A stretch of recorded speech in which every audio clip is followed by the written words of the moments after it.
we're actually in Austin, Texas, but when you look at the competition, this literally could be Vegas in November.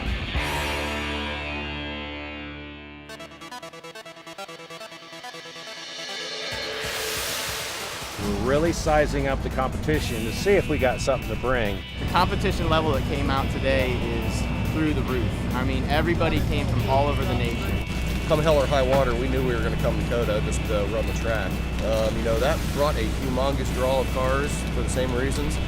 And yeah, this is a lot like mini OUSCI. There's a couple good cars missing, like Will Hoff, maybe the Detroit Speed cars, but you know, pretty much everybody else is here. I want to find out this weekend that I could beat Danny at one of the performance events. It seems like he's been really difficult to beat, and I think the capabilities there. We just got to figure it out and make it happen. You know, you start finding in places like this, all the hardcore people come out, you know, the people really want it. So nothing's going to be given to you, that's a fact. You know, it's all the best of the best. And you really got a chance to really see where you stand in Vegas. And if you come up short, you better start working on your car and your driving skills to catch back up. We're going to paint this track black.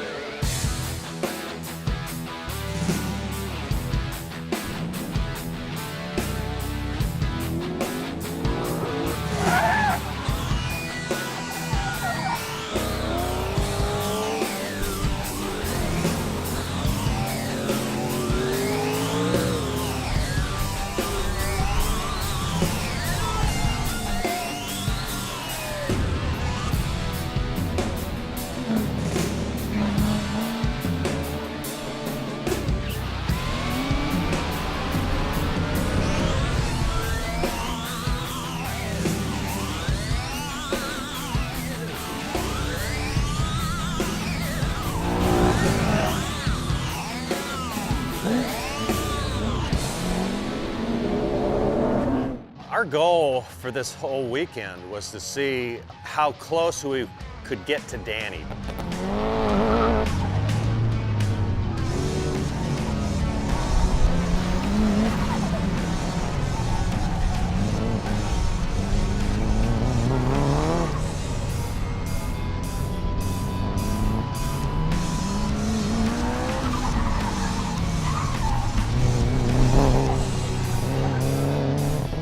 Fast coming to the finish line. We're coming uphill and it's a really wide slalom, so you can stand on the gas and mat it, hang on and blow through the finish here.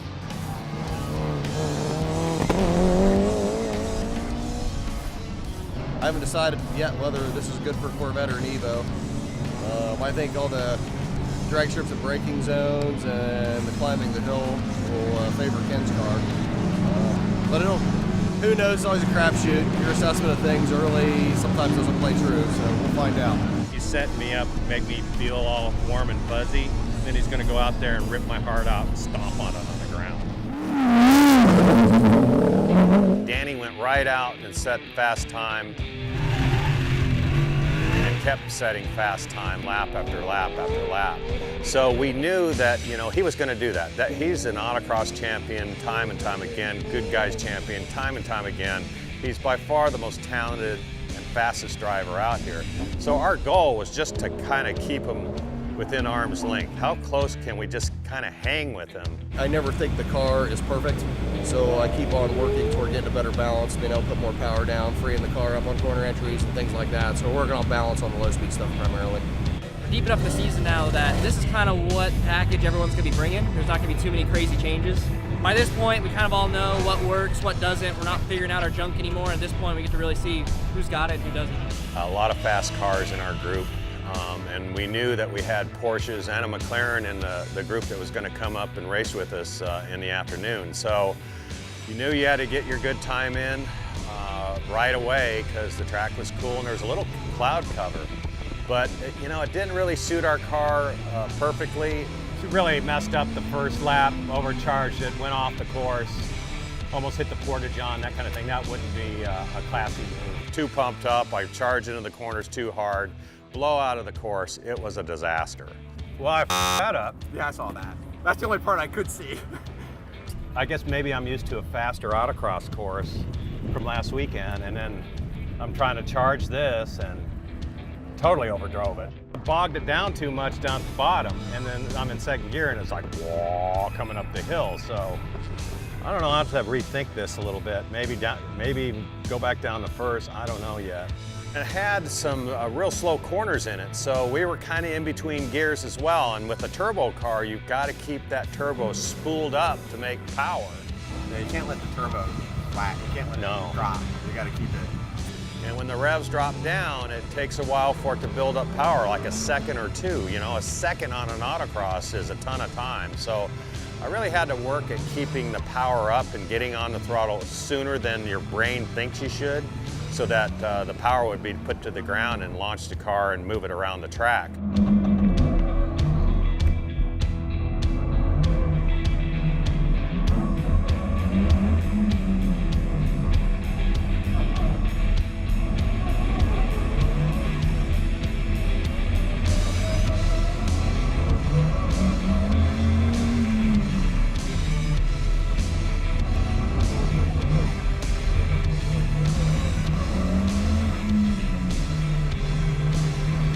All right, now we got a respectable time in there. I think we're second overall.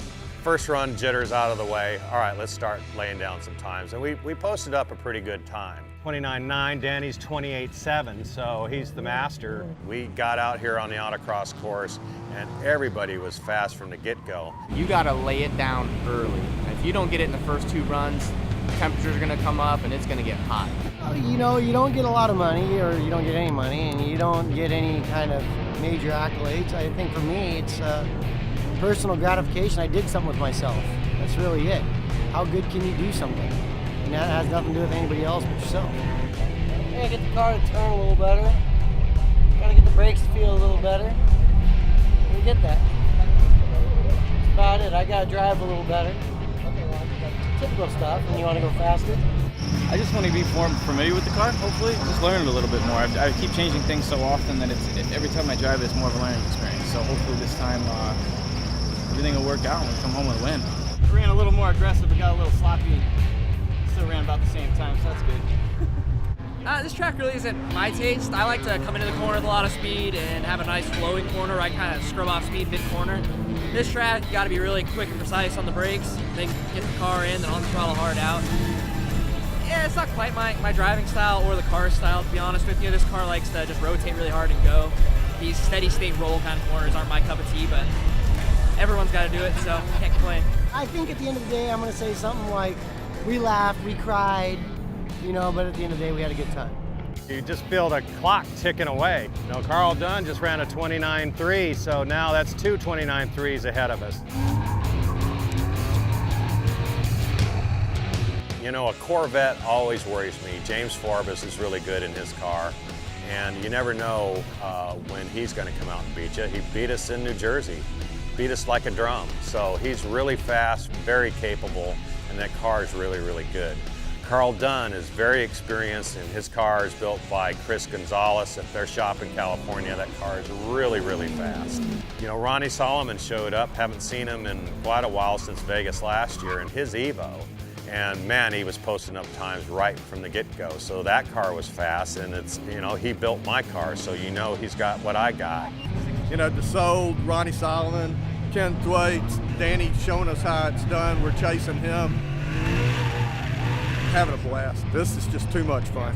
A car that also scares me quite a bit is Mike DeSold and his 67 Camaro. That thing is like Frankenstein. It has got scars all over it, and it's supposed to. It's supposed to look cool like that.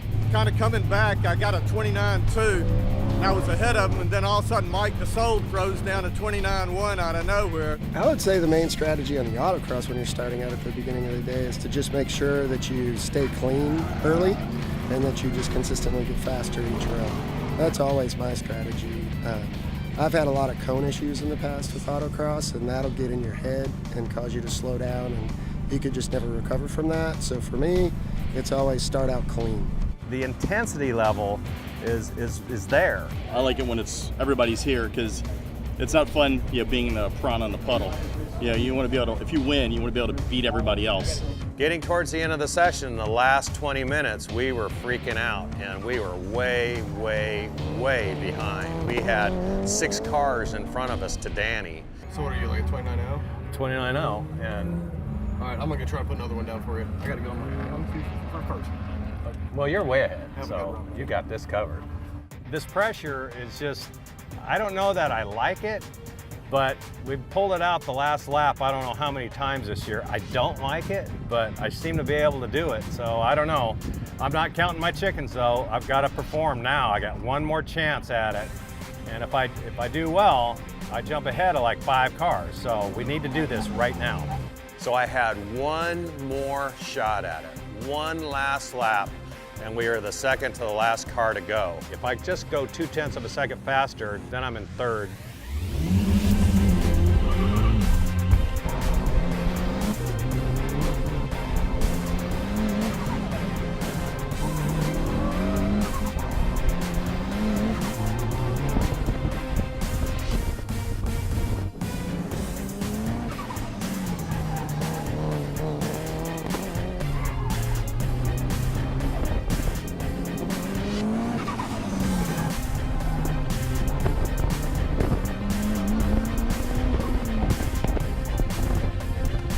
I knew that the car was good. I knew we had done all the adjustments to the car to make it the best that we could with the time frame that we had. Oh, thank God. Yeah. I can't handle any more of this. No, you can't. Really? I mean, you do it every week.